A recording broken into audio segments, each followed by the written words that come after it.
Hello everyone, welcome to our channel. आज हम class 8 का चैप्टर नंबर 12 जिसका नाम है इंडस्ट्रीज उसके बारे में समझेंगे। बेसिकली ये एग्रीकल्चर के बाद वाला जो सेक्शन है उसके अंदर ये हम कंसीडर करेंगे कि एग्रीकल्चर के बाद अगर कोई इंपॉर्टेंट सेक्टर है तो वो है इंडस्ट्रियल सेक्टर। यहाँ बेसिक चीजें समझाइए कि भाई इंडस्ट्री जो रिलेट करती है सोशियो इकोनॉमिक एक्टिविटी, इंडस्ट्रियल जो भी प्रोडक्शन होता है गुड्स का वो एसोसिएटेड होता है उस अरेंजमेंट में जहाँ पे मिनरल्स और सर्विस जुड़ी हुई है, और मिनरल्स जो है वो एसोसिएटेड है हमारे प्रोडक्शन इंडस्ट्रियल गुड्स के। और सिंपल एक डिफाइन बताइए, माइनिंग इंडस्ट्री मतलब क्या? तो जो भी चीज है अर्थ क्रस्ट के नीचे है उसको बाहर निकालने की जो प्रोसेस है एक्सट्रैक्ट करना बोलते हैं उसको। Extraction of the minerals from the earth crust is called mining industry. तो ये याद रखेंगे। अगर एक मार्क्स में माइनिंग इंडस्ट्री की डिफाइन पूछे तो माइनिंग इंडस्ट्री का मतलब होता है जो भी मिनरल्स अर्थ क्रस्ट के नीचे है उसको बाहर निकालना यानी कि एक्सट्रैक्ट करना, that is called mining industry. अब यहां से आपकी ये चैप्टर की शुरुआत हो रही है। क्या? Meaning and concept. Basic meaning ये होता है कोई भी चीज को अगर हमें बनानी है तो उस चीज का रॉ मटेरियल कलेक्ट करो। जैसे कि एक सिंपल समझते हैं कि हमें क्लोथ बनाना है, फैब्रिक बनाना है, कॉटन क्लोथ बनाना है, तो उसके लिए हमें क्या चाहिए होगा? कॉटन। कॉटन कहां से आएगा? एग्रीकल्चर। एग्रीकल्चर से कॉटन आया। कॉटन एक रॉ मटेरियल है, उसके ऊपर हमने प्रोसेसिंग की और उसको एक फाइनल प्रोडक्ट बनाई जो कहां पे बनी? इंडस्ट्री में। तो रॉ मटेरियल एक नेचुरल एलिमेंट है, नेचर से वो रॉ मटेरियल कलेक्ट करो, उसके ऊपर प्रोसेस करो, प्रोसेस करके फाइनल गुड्स बनाओ और उसको मार्केट तक डिलीवर करो। ये पूरी प्रोसेस जो हुई वो कहां पे हुई? इंडस्ट्री में। तो इसका सीधा मतलब और मीनिंग यही है कि जनरल मीनिंग इंडस्ट्री का है फ्रूट और रिजल्ट जो हम काम कर रहे हैं, लेबर या एक्टिविटी जो भी हो रही है वो उसका इंसान जो उसकी जरूरतें हैं उसके लिए जो काम करता है, तो वो इंडस्ट्री का मीनिंग है। यानी कि इंसान को जो चीजों की जरूरत है उन चीजों को बनाने के लिए वो जो मेहनत करेगा और उसका जो उसको फ्रूट या तो रिजल्ट मिलेगा वो इंडस्ट्री है। दूसरा, एंशियंट टाइम में वॉटेवर जो भी एक्टिविटी होती थी इंसानों के द्वारा वो उनकी जरूरतों को फुलफिल करते थे और वो प्रोडक्शन करते थे। जैसे कि हैंडीक्राफ्ट वाज कॉल्ड इंडस्ट्री। यानी कि अर्लियर टाइम पे कोई भी ऐसे मशीन नहीं हुआ करते थे, टेक्नोलॉजी नहीं थी, तो चीजें कैसे बनती थी? हाथों से। यानी कि हैंडीक्राफ्ट इंडस्ट्री चलती थी अर्लियर यानी कि एंशियंट टाइम में। But as the need man increase, जैसे जैसे इंसानों की जरूरतें बढ़ती गई, various machine started to be use in meeting the growing of the needs. यानी कि इंसानों की जरूरतों को पूरी करने के लिए इस तरह से मशीन आए और चीजें बढ़ती गई। Since meaning of industry gradually become a wider, तब से इंडस्ट्री का मीनिंग वाइडर बनता गया। पहले वो नैरो था, नैरो मतलब लिमिटेड था। अब इंडस्ट्री इतना फैल चुकी है, इतना एक्सट्रैक्ट हो चुकी है कि अब उसका मीनिंग कैसा हो चुका है? वाइडर हो चुका है। Thus the present time when we hear the word industry, इसीलिए आज के टाइम पे जब भी हम शब्द सुनते हैं इंडस्ट्री, हम उन चीजों को किसके साथ एसोसिएट करते हैं? मशीन। जैसे मैं आपको बोलूं कि भाई इंडस्ट्री, तो आपके दिमाग में सीधा एक बड़ी फैक्ट्री जैसा इमेज देखने को मिलेगा जहां बहुत बड़े बड़े मशीन होंगे। तो क्यों? क्योंकि अर्लियर टाइम पे मशीन नहीं थे, अब टेक्नोलॉजी आ गई है, इसलिए बहुत सारे मशीनों के थ्रू चीजें बन रही है। इसीलिए इंडस्ट्री वाला जो शब्द है वो ज्यादा किससे एसोसिएट होता है? मशीन से। ये है टर्म। इंडस्ट्री की टर्म एक मार्क्स में पूछी जाए तो याद रखेंगे, इंक्लूड 3 टाइप्स ऑफ एक्टिविटी, यानी कि 3 एक्टिविटी में इंडस्ट्री चलती है। पहला मैंने जो समझाया था, collect raw material. Raw material collect करने के बाद उसके ऊपर प्रोसेसिंग होगा, प्रोसेसिंग के बाद जो फाइनल प्रोडक्ट बनी उसको मार्केट में डिलीवर करना है। तो 3 प्रोसेस हुई। पहला कलेक्ट रॉ मटेरियल, दूसरा change the form of the product, यानी कि जो रॉ मटेरियल है उसके फॉर्म को चेंज करो। जैसे कि हम कॉटन लाए तो कॉटन से कापड़ नहीं बनेगा, कॉटन से फैब्रिक नहीं बनेगा, कॉटन से पहले थ्रेड बनाने पड़ेंगे। तो हम उसको क्या करेंगे? उसके फॉर्म को चेंज करेंगे। जैसे ही उसका फॉर्म चेंज हुआ उसका यूज क्या हो जाएगा? इंक्रीज हो जाएगा। और फिर फाइनल प्रोडक्ट बनने के बाद deliver the finished product to the market और अ कंज्यूमर। मार्केट यानी कि जहां पे लोग खरीदने आते हैं, कंज्यूमर यानी कि जो उसको यूज करते हैं। तो इस तरह से 3 एक्टिविटी याद रखेंगे इंडस्ट्री की। And thus the industry can be defined as an activity that change the form of any raw material by mechanical aids and increase its usefulness। यानी कि इंडस्ट्री जो है वो किसी भी चीज के फॉर्म को चेंज करके उसका यूज क्या करती है? इंक्रीज करती है। अब यहां समझते हैं इंडस्ट्री का क्लासिफिकेशन। यानी कि जो इंडस्ट्री है वो इतनी वाइडर हो चुकी है कि उसके हमें अलग अलग क्लास बनाने पड़े हैं कि इस क्लास में इस इंडस्ट्री को रखो, इस क्लास में दूसरी इंडस्ट्री को रखो। तो उसके हिसाब से पहला क्लासिफिकेशन हमें समझाया है। देखो पहला तो नेचुरल रिसोर्स बेस्ड, यानी कि जो चीजें नेचर के द्वारा मिलेगी उसमें से चीजें बनेगी, जैसे animal husbandry, dairy, meat industry, wool industry, fisheries, forestry, breeding industry, poultry breeding, silkworm breeding, bee breeding etcetera. ये सब चीजें नेचुरल क्लासिफिकेशन में आएगी, यानी कि ये चीजें इंसान बना नहीं सकता है। कुदरत के द्वारा जो चीजें मिली है उसके ऊपर प्रोसेस करो और आपकी जरूरत के हिसाब से उसको फॉर्म चेंज करो। अब पहला है साइज बेस, याद रखेंगे, बहुत इजी है क्लासिफिकेशन। सिर्फ आपको ध्यान क्या रखना है, जो क्लासिफिकेशन है उसके पॉइंट याद रखने हैं। पॉइंट याद रखोगे फिर उस पॉइंट में एक ऐसा कीवर्ड है, जो वर्ड याद रखोगे तो आपका वो पूरा याद रह जाएगा। देखो फर्स्ट पहला है साइज बेस। यहां साइज यानी कि इन्वेस्टमेंट की बात हो रही है कि भाई कोई इंडस्ट्री को हमें डेवलप करना है, कोई भी इंडस्ट्री को एस्टेब्लिश करना है तो कितने पैसों की जरूरत पड़ेगी। तो पहला है कॉटेज। कॉटेज यानी जिसके अंदर घर के जो मेंबर होते हैं वही मिलके उस इंडस्ट्री को रन करेंगे। सिंपल इंप्लीमेंट यानी कि उसके अंदर ज्यादा बड़े मशीन या साधन सामग्री की भी जरूरत नहीं है, और उसमें इन्वेस्टमेंट कैसा होगा, लेस, जैसे कि खादी वीव करना, पापड़ बनाना, खाखरा, अगरबत्ती, बैम्बू वर्क। तो पहला क्लासिफिकेशन है जो फैमिली मेंबर मिलके चीजों को बनाएंगे और जिसमें लेस इन्वेस्टमेंट है। दूसरा है माइक्रो। माइक्रो के अंदर याद रखेंगे इन्वेस्टमेंट लगेगा पैसे विद इन 25, यानी कि 25 लाख तक का जिसमें इन्वेस्टमेंट लगेगा, उससे ज्यादा नहीं। 25 लाख तक इन्वेस्ट करो और जो इंडस्ट्री रन होगी तो वो कौन से क्लासिफिकेशन में आएगी, माइक्रो इंडस्ट्री। एग्जांपल क्या है, आर्टिस्टिक और useful things made by metal से बनी हुई, लेदर या तो सॉइल से बनी हुई चीज। तीसरा है स्मॉल स्केल इंडस्ट्री। जो इसका मैक्सिमम था वो इसका मिनिमम हो जाएगा कि इसके अंदर 25 लाख से ज्यादा इन्वेस्टमेंट लगेगा लेकिन 5 करोड़ से कम इन्वेस्टमेंट लगेगा। उस प्रकार की इंडस्ट्री को क्या बोलेंगे, स्मॉल स्केल इंडस्ट्री बोलेंगे। उसके एग्जांपल याद रखेंगे, इम्प्लीमेंट्स या तो mending of the vehicle industries जो प्रोड्यूस करती है अलग अलग प्रकार की यूजफुल थिंग्स। और चौथा है मीडियम स्केल, जो इसका मैक्सिमम था 5 करोड़, नेक्स्ट क्या हो जाएगा, मिनिमम हो जाएगा।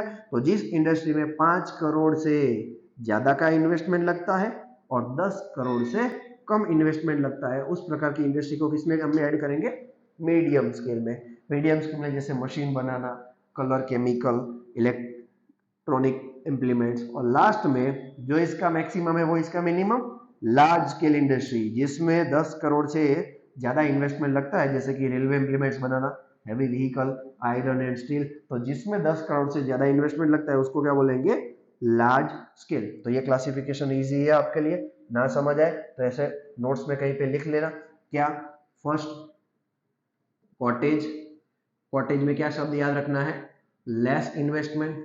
सेकेंड माइक्रो, माइक्रो में 25 लाख तक, या तो लेस देन भी कर सकते हो या तो विद इन भी कर सकते हो, ठीक है। तीसरा था अपना स्मॉल स्केल, स्मॉल स्केल में 25 लाख से ज्यादा, 5 CR से कम। चौथा उसके बाद आ जाएगा मीडियम, मीडियम के अंदर 5 CR से ज्यादा लेकिन 10 CR से कम। एंड लास्ट में अपना आ जाएगा लार्ज स्केल जिसमें 10 CR से ज्यादा इन्वेस्टमेंट लगेगा। ये आपका सिंपल क्लासिफिकेशन की नोट्स हो जाएगी, ठीक है। चलो नेक्स्ट आगे बढ़ते हैं। सेकेंड क्लासिफिकेशन जो है वो है रॉ मटेरियल बेस्ड, यानी कि जिसमें रॉ मटेरियल किसका यूज होगा। तो रॉ मटेरियल में पहला है एग्रो बेस्ड। सिंपल शब्द याद रखना है, एग्रो बेस्ड का मीनिंग होता है जिस इंडस्ट्री को रन करने के लिए एग्रीकल्चर से रॉ मटेरियल आएगा, that is called agro based. तो एग्रीकल्चर से जो चीजें आ रही है एग्रो बेस्ड, यानी एग्रीकल्चर से ऑब्टेन होने वाली things. Example food, cotton, linen, vegetable oil industry, और जो भी चीजें वो एग्रो में आएंगी। दूसरा एनिमल बेस्ड, तो मिल्क एंड मिल्क प्रोडक्ट्स जो एनिमल के थ्रू मिलती है, मीट, लेदर एनिमल के थ्रू। मरीन, मरीन यानी कि जो कहाँ से ऑब्टेन होगी चीजें, ओशियन से, याद रखेंगे ऑब्टेन फ्रॉम सी और ओशियन। फॉरेस्ट बेस्ड, तो फॉरेस्ट में से जो चीजें मिलेगी पेपर, फार्मास्यूटिकल, फर्नीचर, बिल्डिंग और लास्ट में मिनरल बेस यानी कि जो मिनरल्स है जैसे आयरन, स्टील मिनरल्स है, सीमेंट एक्सेट्रा, केमिकल इंडस्ट्री। तो ये सेकेंड क्लासिफिकेशन कौन सा हो गया, रॉ मटेरियल बेस्ड। तीसरा है ओनरशिप बेस्ड यानी कि इसमें इसकी ओनरशिप किसके पास होगी। तो देखिए ओनरशिप में फर्स्ट है पब्लिक सेक्टर, नाम पब्लिक है, ओनर कौन है, गवर्नमेंट। याद रखेंगे जिस सेक्टर का ओनर सरकार गवर्नमेंट होगी, जैसे अपने सुना पब्लिक गार्डन यानी कि जो गार्डन पब्लिक की यूज के लिए लेकिन उसको मेंटेन कौन करेगा, गवर्नमेंट करेगी। तो उसी तरह से सेक्टर जो है उसका नाम पब्लिक है लेकिन उसको ओन कौन कर रहा है, गवर्नमेंट। जैसे कि एक एग्जांपल दिया है Hindustan aeronautical limited, steel authority of India. तो ये दोनों जो है वो किसके एग्जांपल है, पब्लिक सेक्टर। सेकंड है प्राइवेट सेक्टर यानी कि कोई प्राइवेट व्यक्ति इंडिविजुअल या तो बहुत सारे लोग मिलके ग्रुप में उसको रन कर रहे हैं, जैसे कि टिस्को। टिस्को का फुल फॉर्म हमने पढ़ा हुआ है, Tata iron steel and corporation. उसके बाद है रिलायंस, सॉरी कॉर्पोरेशन नहीं कंपनी आएगा, टाटा आयरन स्टील कंपनी और रिलायंस। फिर उसके बाद कोऑपरेटिव सेक्टर, कोऑपरेटिव सेक्टर यानी कि जिसके ओनरशिप कोई एक व्यक्ति के पास नहीं होगी, एक होंगे जो रॉ मटेरियल प्रोड्यूस कर रहे हैं वर्कर और दूसरे जो उन चीजों को रेडीमेड बना के मार्केट में बेच रहे हैं, जैसे कि मिल्क। तो मिल्क और डेयरी जो है वो कोई एक व्यक्ति नहीं रन कर सकता है। For example milk and milk production जो है वो बहुत सारे जो एनिमल हस्बेंड्री की एक्टिविटी कर रहे हैं वो लोग मिल्क प्रोड्यूस करेंगे, डेयरी को प्रोवाइड करेंगे, डेयरी उसमें से मिल्क की प्रोडक्ट्स बनाएगी, तो दोनों मिलके कोऑपरेट कर रहे हैं। एग्जांपल अमूल, आनंद मिल्क यूनियन लिमिटेड और मदर डेयरी, दोनों उसके एग्जांपल हो जाएंगे। एंड लास्ट है जॉइंट सेक्टर यानी कि दोनों private plus public, government, individual और ग्रुप दोनों मिलके जो सेक्टर चलाएंगे उसको बोलेंगे जॉइंट सेक्टर। एग्जांपल है मारुति लिमिटेड। ठीक है, तो ये हमारा क्लासिफिकेशन था ओनरशिप के बेसिस पे।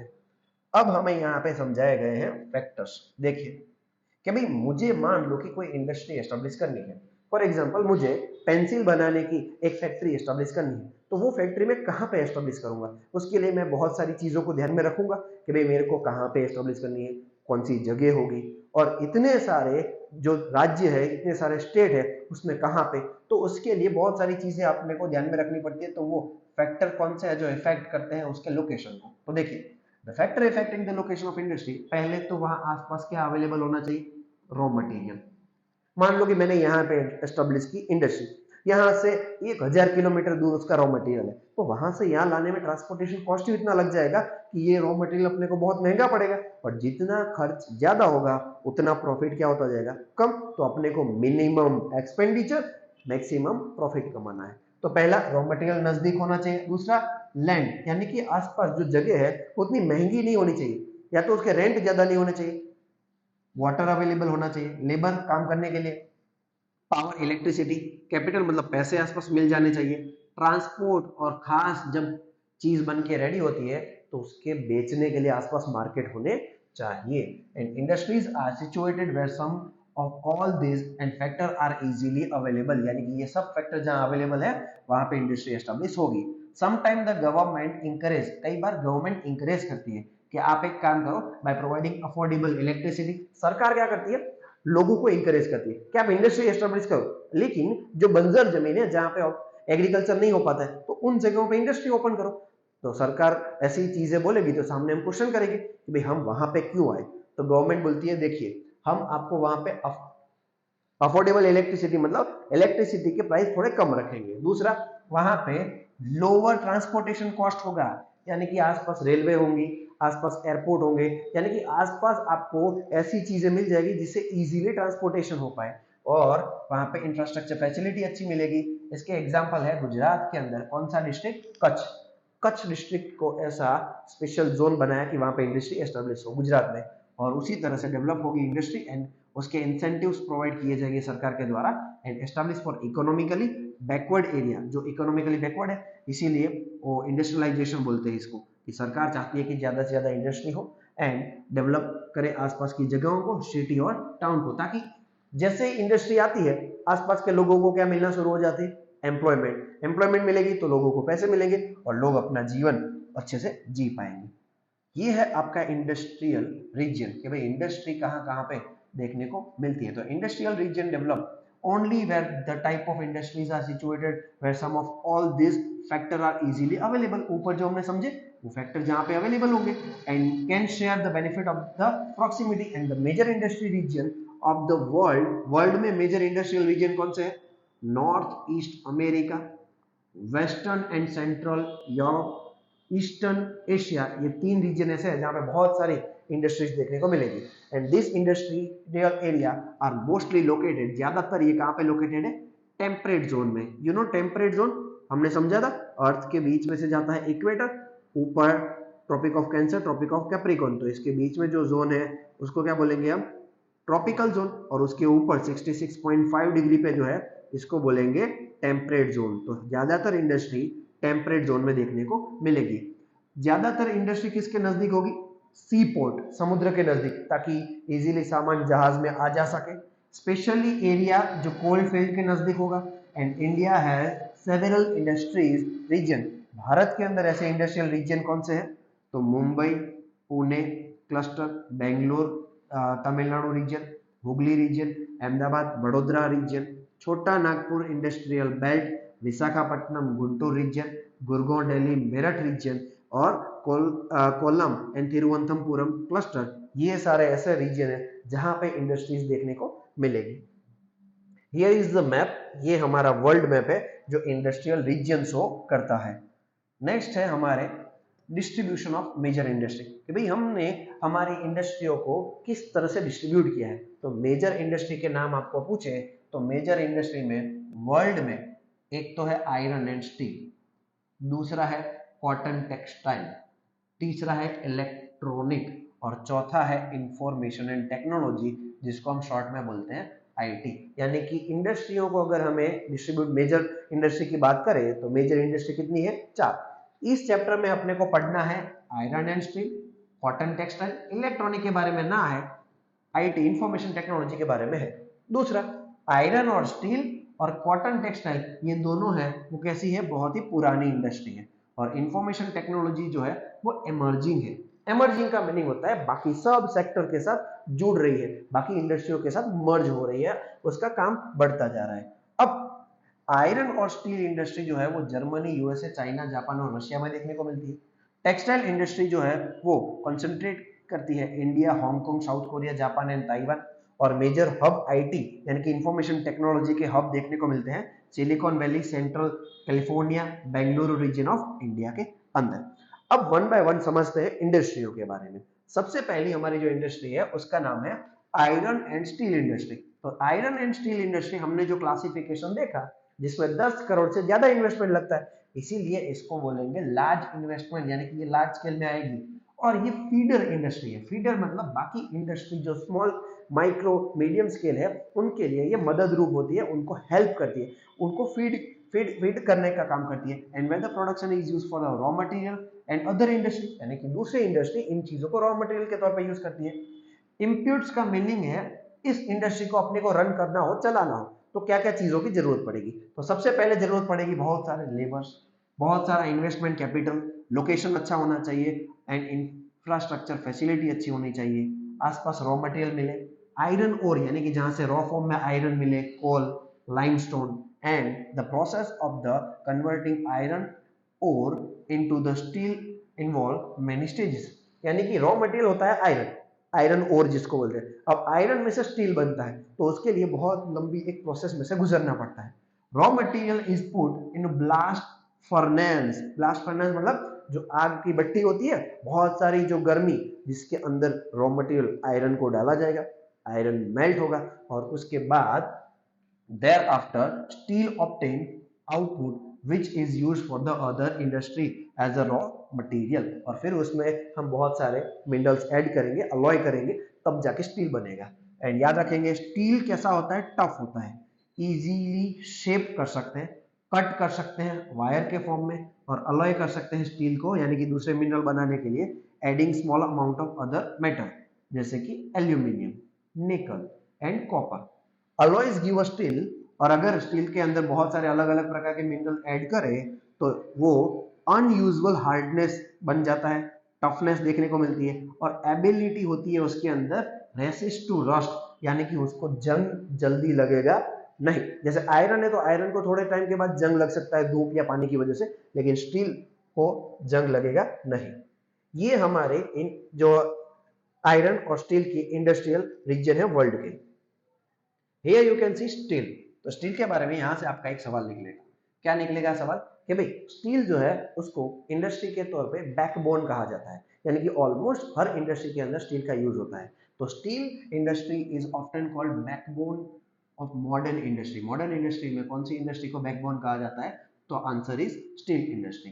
क्यों? तो उसका रीजन है almost everything we use is made up of either iron और स्टील। हमारे आसपास कोई भी चीज हम देखते हैं तो या तो वो आयरन की बनी होगी या तो वो स्टील की बनी होगी। And steel is largely used in manufacturing vehicle, trains, truck, construction, port, and thus we use it for manufacturing needle, यानी कि छोटे से छोटी नीडल, सुई से लेके जायंट मशीन बनाने हो तो सब में स्टील यूज होता है। दूसरा स्टील कहाँ यूज होता है? ऑयल वेल, ड्रिल करने के लिए, नीचे से जमीन में से मिनरल निकालने के लिए ड्रिलिंग जो मशीन बनते हैं, इंप्लीमेंट्स बनते हैं, वो भी स्टील के बनते हैं। ऑयल को अगर ट्रांसपोर्ट करना है तो वो जो पाइपलाइन बनेगी वो भी स्टील की बनेगी। And minerals are mine, minerals को माइन करने के लिए इंप्लीमेंट्स भी स्टील के होंगे और फार्मिंग इंप्लीमेंट्स भी मोस्टली स्टील के होते हैं। और अगर हमें घर का स्ट्रक्चर बनाना है तो उसके लिए भी किस चीज की यूज पड़ेगी? स्टील। यानी कि स्टील के यूज बहुत सारे हैं। That is why it is called backbone of modern industry. Clear है? ये आपको सवाल पूछा जाए तो याद रखेंगे। इंडिया के अंदर iron and steel industry develop हुई बिकॉज हमें एक एडवांटेज मिला है, having access to raw material. हमारे आसपास रॉ मटेरियल है। दूसरा चीपर लेबर, यानी कि सस्ते मजदूर मिल जाते हैं। ट्रांसपोर्ट एंड आसपास बेचने के लिए मार्केट है। All this important steel production centre अब कहां कहां पे ऐसे सेंटर आए हुए हैं? एक तो है भिलाई, दूसरा दुर्गापुर, बुरहानपुर, जमशेदपुर, रूरकेला, बोकारो। ये सब रीजन है जहां पे क्या देखने को मिलता है? स्टील या आयरन बनते हैं। स्प्रेड ओवर 4 स्टेट, और ये सभी रीजन 4 स्टेट में लोकेटेड है। पूछा जाएगा वेस्ट बंगाल, झारखंड, उड़ीसा एंड छत्तीसगढ़। इन 4 स्टेट के अंदर ये सभी सेंटर आए हुए हैं। दूसरा विजयनगर के अंदर आया हुआ है भद्रावती कर्नाटक में, और विशाखापट्टनम में आया हुआ है जो आंध्र प्रदेश में लोकेटेड है। सेलम तमिलनाडु, इन जगहों पे भी इंपॉर्टेंट स्टील सेंटर देखने को मिलते हैं। तो ये पैराग्राफ में याद रखेंगे कि आयरन और स्टील भारत में कहां कहां पे देखने को मिलते हैं। अब भारत के अंदर आयरन एंड स्टील की बात करें तो ये कब से शुरू हुआ? तो उसके लिए जमशेदपुर की एक कंपनी जिसका नाम है TISCO, Tata iron and steel company, 1947 यानी कि आजादी से पहले ही एक आयरन और स्टील प्लांट भारत में बना। Tata iron and steel company limited पहले तो किस प्रकार की है? प्राइवेट ओन कंपनी है। After independence the government took the initiate to step up the several iron and steel plant, यानी कि आजादी के बाद सरकार जो गवर्नमेंट है उन्होंने भी इंकरेज किया, कुछ इनिशिएटिव दिए कि आप आयरन और स्टील बनाइए। And TISCO, Tata iron and steel company जो है वो 1907 में स्टार्ट होती है। तब वो सिर्फ आयरन बनाती थी और वो जगह का नाम है साकची, और अभी उसका नाम रखा गया है जमशेदपुर। और जो भी कॉन्फ्लुएंस है वो कौन सी दो नदियों के बीच में है? तो सुवर्ण रेखा एंड खारकाई। क्योंकि कोई भी जगह पे हमें इंडस्ट्री चाहिए तो आसपास पानी भी चाहिए, तो ये दो नदियां उनको एडिक्वेट वाटर प्रोवाइड करेंगी। और ये कहाँ पे कौन से स्टेट में है साक्षी? झारखंड। स्टील उन्होंने बनाना चालू किया 1912 में, याद रखेंगे 1907 में आयरन बना रहे थे, उसके बाद उन्होंने क्या स्टार्ट किया? स्टील। साक्षी जो है उसके बारे में इंफॉर्मेशन है कि साक्षी जो है उसको क्यों चूज किया गया, बहुत सारे रीजन है। पहला, वो 32 किलोमीटर दूर है एक रेलवे स्टेशन जिसका नाम है कालीमती स्टेशन, जो बंगाल नागपुर रेलवे लाइन पे आया हुआ है। क्यों? क्योंकि रॉ मटेरियल लाने और ले जाने के लिए ट्रेन की जरूरत पड़ेगी। दूसरा, आयरन और कोल, मैंगनीज माइन, ये सब भी उसके बहुत नजदीक है कोलकाता के आसपास से, और बहुत बड़ा मार्केट भी उसको कोलकाता में मिल जाता है। टिस्को ऑब्टेन करता है फ्रॉम जारिया, जारिया नाम की कोल फील्ड है। आयरन और लाइमस्टोन, डोलोमाइट और मैंगनीज उड़ीसा और छत्तीसगढ़ से मिलता है। एडिक्वेट वाटर, जितना पानी चाहिए वो पानी उनको प्रोवाइड करती है खारकाई और सुवर्ण रेखा नाम की दो नदियां। And it is receive sufficient incentive from government and financial assistance, यानी कि उनको पैसों की जरूरत पड़े, लोन, तो इस प्रकार से सरकार उनको मदद करती है। And that is why the development of iron and steel industry opened door to rapid industrial development in India. इसी तरह से आयरन और स्टील का रैपिड एक डेवलपमेंट भारत के अंदर देखने को मिला है। And almost all sector of Indian industry heavily depend, ज्यादातर डिपेंड रहते हैं आयरन और स्टील के अंदर and basic infrastructure. And Indian iron and steel industry consider इसको लार्ज इंटीग्रेटेड स्टील प्लांट कहा जाएगा, as well as mini steel mills भी देखने को मिलती है, यानी कि बहुत बड़े मशीन से लेके छोटे छोटे इंप्लीमेंट्स बनाने के लिए भी भारत के अंदर ऐसे प्लांट देखने को मिलते हैं। And it is also include the secondary producer and rolling mills and ancillary industry. जैसे भारत में जमशेदपुर टिस्को है, उसी तरह से पिट्सबर्ग यूएसए के अंदर मोस्ट इंपोर्टेंट सेंटर है आयरन और स्टील का। कहाँ पे लोकेटेड? United states. लोकल जो फैसिलिटीज है वो अवेलेबल है इंडस्ट्री के अंदर, रॉ मटेरियल, कोल, ये सब भी इजीली उनको मिल जाता है पिट्सबर्ग में, that's why it is established in Pittsburgh. Iron और जो माइनेंसोटा नाम की जो प्लेस है वहां से मिलती है। मोस्ट ऑफ सुटेबल वाटरवे, वहां पे ग्रेट लेक जो है वो वाटरवे के तौर पे यूज होता है। एंड लाई बिटवीन, किसके बीच में? माइंस एंड पिट्सबर्ग के बीच में, यानी कि एक साइड माइन है, एक साइड पिट्सबर्ग है, तो उन दोनों के बीच में पानी के थ्रू वो चीजें ला सकते हैं। और वहां पे चीपर वाटरवे जो शिपिंग के लिए यूज होता है। एंड एडिक्वेंट, इनको भी सफिशिएंट वाटर। कौन सी दो रिवर? ओहियो, मोनोनगेला, और तीसरी है अल्गेरी। जैसे अपने जमशेदपुर में दो रिवर थी, खारकाई, सुवर्णरेखा। पिट्सबर्ग में तीन रिवर है, ओहियो, मोनोनगेला एंड अल्गेरी। दूसरा, today there are a very large iron and steel mill Pittsburgh में देखने को मिलती है, जो लोकेटेड है मोनोनगेला नाम की जो रिवर अल्गेरी है उसके नजदीक वैली रीजन में, पिट्सबर्ग में, जो किसके किनारे पे आया हुआ है? ओहियो। एंड फिनिश स्टील जो ट्रांसपोर्ट होता है उसके मार्केट में both land and water route दोनों यूज करते हैं। जैसे अपने यहाँ पे रेलवे यूज करते थे, यहाँ पे ये क्या यूज करते हैं? वाटर रूट यूज करते हैं। आयरन और स्टील वाला टॉपिक यहाँ कंप्लीट होता है। अब बात है कॉटन टेक्सटाइल की। वीविंग, कापड़ यानी कि क्लोथ, फैब्रिक बनाना, ये चीज बहुत एंशिएंट टाइम से चली आ रही है। Weaving cloth from yarn is ancient art. Cotton, wool, silk, jute, flax, ये सब अलग अलग प्रकार के फैब्रिक भारत में टेक्सटाइल के अंदर बनते थे। इसको हम डिवाइड करें तो रॉ मटेरियल के हिसाब से तो फैब्रिक जो है वो दो प्रकार के होते हैं। एक होता है फैब्रिक नेचुरल, दूसरा होता है मैन मेड। नेचुरल फैब्रिक कौन से? तो wool, silk, cotton, linen and jute. पूछा जाएगा, एग्जांपल पूछे कि भाई नेचुरल फाइबर के नाम लिखिए तो ये लिखने हैं, और दूसरा पूछे कि मैन मेड फाइबर तो linen, polyester, acrylic and rayon. Next अब समझते हैं कि भाई कॉटन टेक्सटाइल इंडस्ट्री कैसे भारत के अंदर डेवलप हुई। तो सबसे पहले cotton textile industry oldest industry है वर्ल्ड की, टिल इंडस्ट्रियल रिवॉल्यूशन, जब तक 18th सेंचुरी में नहीं है। इंडस्ट्रियल रिवॉल्यूशन का मतलब है उस इंडस्ट्री के अंदर एक बहुत बड़ा बदलाव आना, बहुत एक अच्छे से नए चेंजेस आना। And cotton cloth was made up, पहले तो मैन्युअली बनते थे, फिर हैंडलूम आए यानी कि हाथों से बनते थे, एंड फिर हैंडलूम को हटा के अब पावर लूम आ गई। पावर लूम का मीनिंग है मशीन होंगे, मशीन को पावर दी जाएगी और वो मशीन चीजों को बनाएगी। और कॉटन टेक्सटाइल इंडस्ट्री जो है वो सबसे पहले ब्रिटेन, इंग्लैंड जो है वहां पे सबसे लार्ज पार्ट में वर्ल्ड में देखने को मिलती है। उसके बाद इंडिया, चाइना, जापान, यूएसए के नाम आते हैं। सबसे पहले बात करें तो India glorious tradition produce a high quality of cotton fabric. And before British, जब भारत में ब्रिटिश नहीं आए थे उसके पहले, hand woven cloth ready to wide market. अपने यहाँ पे चीजें हाथों से बनती थी, बेची जाती थी, सिर्फ भारत में नहीं, भारत के अलावा भी बहुत सारे देशों में। हमारे यहाँ का फेमस था, ढाका के अंदर एक क्लॉथ बनता था जिसको बोलते थे मुस्लिम। मसूलीपट्टनम नाम की जगह पे बनता था चिंड्स, और कैलीकट में फेमस था कॉटन। और बुरहानपुर, सूरत, वडोदरा, इन जगहों पे फेमस हुआ करती थी गोल्डन एम्ब्रॉयडरी कॉटन क्लॉथ के ऊपर। ये सिर्फ भारत में नहीं, वर्ल्ड फेमस हुआ करते थे for their quality and design. The production of the hand woven cloth textile was time consuming. हाथों से चीजों में बनाने में टाइम लगता था, और ऑब्वियसली जितना टाइम ज्यादा लगेगा उतनी ही चीजें बहुत महंगी, एक्सपेंसिव होती जाएगी। And hence the traditional cotton textile industry could not compete with the mechanized textile of the west. West यानी कि जो वेस्टर्न कंट्री है वहां पे चीजें मशीन से बनने लगी, अपने यहाँ हाथों से बनती थी, तो मशीन में चीजें जल्दी बनेगी और ज्यादा क्वांटिटी में बनेगी। अपने यहाँ पे चीजें हाथों से बनेगी तो टाइम कंज्यूमिंग थी और महंगी भी हुआ करती थी।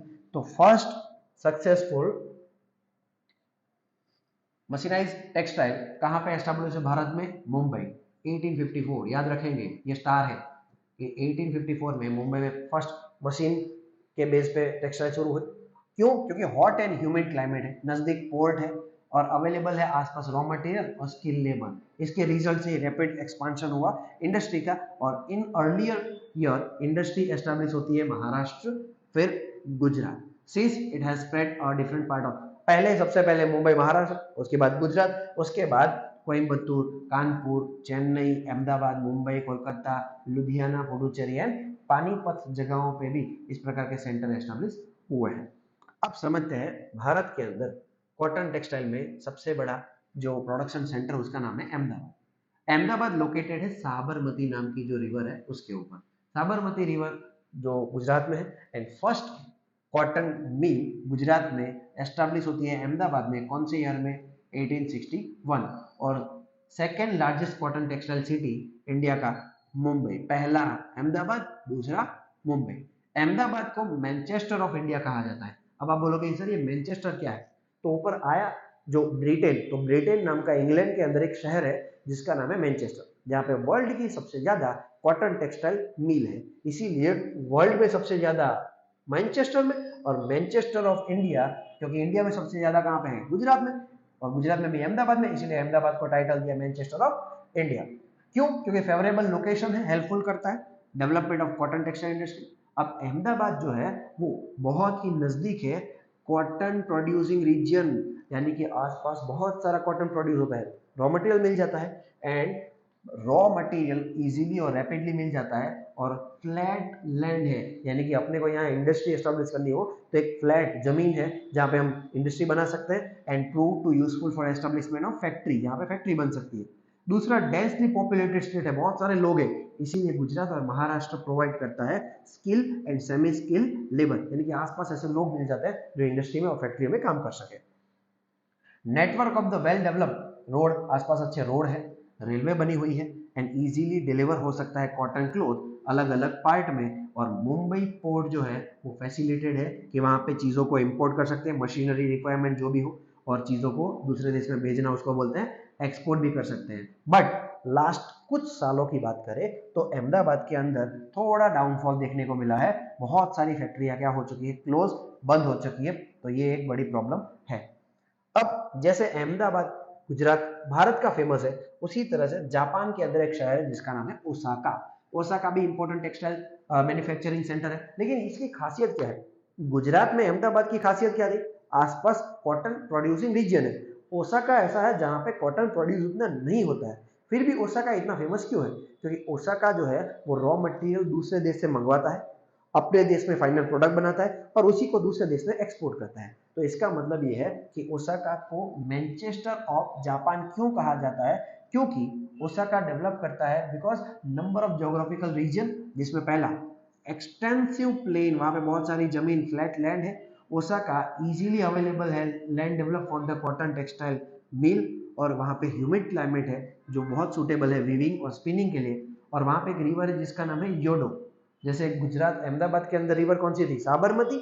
ओसाका के अंदर योडो रिवर सफिशिएंट वाटर प्रोवाइड करती है और लेबर इजीली अवेलेबल है एंड ज्योग्राफिकल लोकेशन आसपास क्या है? पोर्ट भी है। लेकिन खासियत वो इंपोर्ट करता है रॉ मटेरियल कॉटन का और एक्सपोर्ट करता है टेक्सटाइल, यानी कि रॉ मटेरियल दूसरे देश से मंगवाएगा, उसको मैन्युफैक्चर करेगा और फाइनल प्रोडक्ट दूसरे देशों में एक्सपोर्ट करेगा।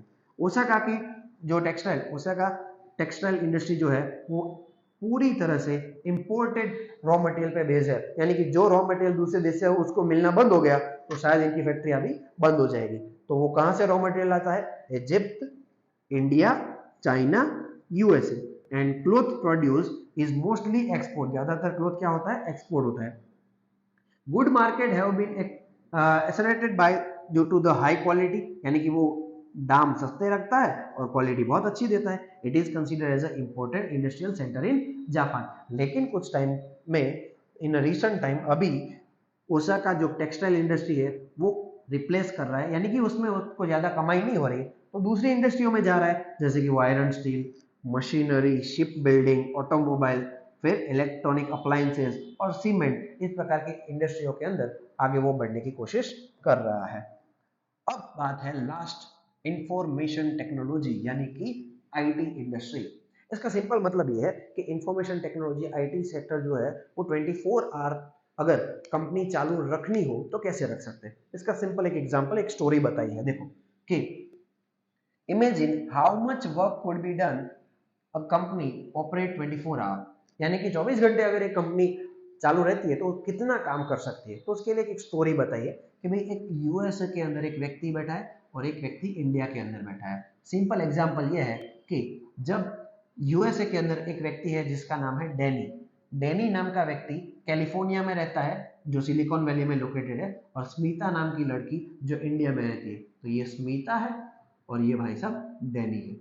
डैनी कहाँ रहता है? USA silicon valley.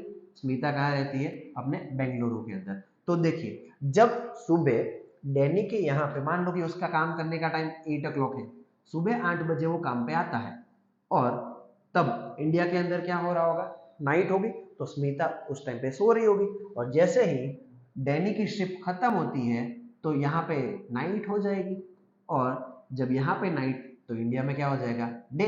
तो जैसे ये अपना काम खत्म करता है, जितना काम इसने डैनी ने किया वो सर्वर पे अपलोड कर देगा और मैसेज ट्रांसफर कर देगा स्मिता को, क्योंकि ये तो पूरा कंप्यूटर बेस्ड है। तो यहाँ पे स्मिता जैसे ही डे यानी कि दिन में अपनी जॉब पे आएगी तो डैनी ने जितना काम किया है वहां से आगे कौन बढ़ाएगा? स्मिता। तो इस तरह से 24 घंटे पूरी कंपनी काम करती है। तो जब यहाँ पे देखिए एग्जाम्पल बताया कि स्मिता स्लीप्स इन अ Bengaluru at the end of the working day of send up to date message of the progress work to the Smita, and few hour later Smita जब आती है ऑफिस में तो बेंगलुरु के अंदर उसको जो मैसेज मिला है, जैसे एक ही ऑफिस में दोनों काम कर रहे हो, इमीडिएटली ज्वाइन करती है work with the plan at the end of the working day. जैसे स्मिता ने अपना काम खत्म किया, उसकी जॉब का टाइम खत्म, वो वापस मैसेज किसको?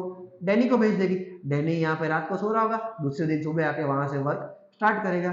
तो she send the result of the her work back to the California, and this is how dialogue and work go hand in a hand as it's both sitting in together in a office। एक ही office में बैठ के काम कर रहे हो ऐसे। And this information technology industry bring the collection, processing, distribution information into practice। यानी कि यहाँ पे काम कैसे होता है? 3 स्टेज में, पहला कलेक्शन, दूसरा प्रोसेसिंग और तीसरा distribution. Currently this industry become a global, ये एक देश नहीं बहुत सारे देशों में फैल चुकी है। Technology, politics, socio economic changes have made a possible, and main factor determine है the geographical location of this industry and facilities of the research, availability of the money and structure of this research. And the main center information technology industry का आया हुआ है silicon valley, जो कहाँ पे है? California, और भारत के अंदर कहाँ पे है? बेंगलुरु। अब इसके बिहाफ पे आपको एक क्वेश्चन यहाँ से निकल सकता है कि बेंगलुरु और कैलिफोर्निया, सिलिकॉन वैली के दोनों के बीच में क्या सिमिलर चीजें हैं। तो देखिए बेंगलुरु लोकेटेड है डेक्कन प्लेट्यू के ऊपर, एंड हेंस इसीलिए इसको कहा जाता है सिलिकॉन प्लेट्यू। यानी कि डेक्कन प्लेट्यू और सिलिकॉन वैली जो है उन दोनों का जो क्लाइमेट है वो ऑलमोस्ट सेम है, इसीलिए उसको सिलिकॉन प्लेट्यू कहा जाता है। जो वर्ल्ड में सिटी फेमस है अपने मॉडरेट क्लाइमेट के लिए, पूरे साल में यहाँ पे क्लाइमेट कैसा रहता है? मॉडरेट, मीडियम रहता है। सिलिकॉन वैली जो है वो पार्ट किसका है? सेंटा क्रूज वैली का, और वो लोकेटेड है रॉकी माउंटेन जो रेंज है वहाँ पे नॉर्थ अमेरिका के अंदर। और वहाँ पे भी क्लाइमेट टेम्परेचर जो है वो कई बार ओकेजनली टेम्परेचर बहुत ही कम यानी कि 0 डिग्री से भी कम हो जाता है, और इसका एडवांटेज ज्योग्राफिकल लोकेशन है जो सिलिकॉन प्लेट्यू पे लोकेटेड है। उसी तरह से भारत में सेम कौन सा शहर है? बेंगलुरु, जो सिलिकॉन वैली कैलिफोर्निया में है, उसी तरह का क्लाइमेट कहाँ पे देखने को मिलता है? बेंगलुरु के अंदर। And thus we can see the similarity between this two city and metropolitan hub, यानी कि बेंगलुरु के अलावा भी भारत में बहुत सारे आईटी हब बने हैं, Mumbai, new Delhi, Hyderabad and Chennai. Other city जैसे कि गुड़गांव, पुणे, तिरुवनंतपुरम, कोची, चंडीगढ़ इंपॉर्टेंट सेंटर है for information and technology industry. और इस तरह से हमारा चैप्टर नंबर 12 इंडस्ट्री क्या होता है? कंप्लीट। आई होप आप लोगों को ये चैप्टर अच्छे से समझ आया होगा।